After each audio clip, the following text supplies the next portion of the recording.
Պետոֆիլը ձեր սիրած հանրապետության թիվ 1 ներդրողն էր, թիվ 1 բարերարը, որին բոլոր պաշտոնական միջոցառումների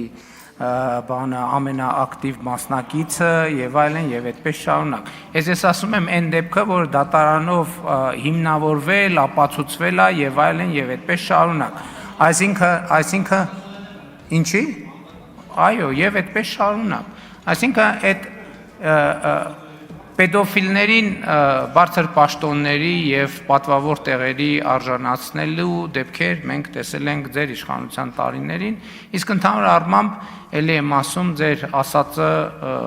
համարում եմ էժանագին սպեկուլյացիա, որովհետեւ եթե գանձերի մասին ենք խոսում, ձեզնից եւ ձեր ֆրակցիայից ավելի ուժեղ գանձ չկա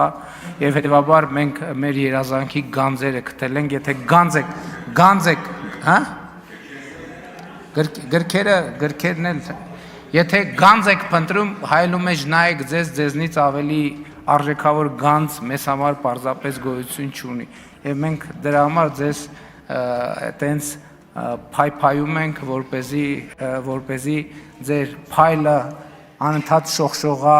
հայրենի խորհրդարանում եւ հայրենի քաղաքական կյանքում, որովհետեւ դա իսկապես շատ օգտակար է հատկապես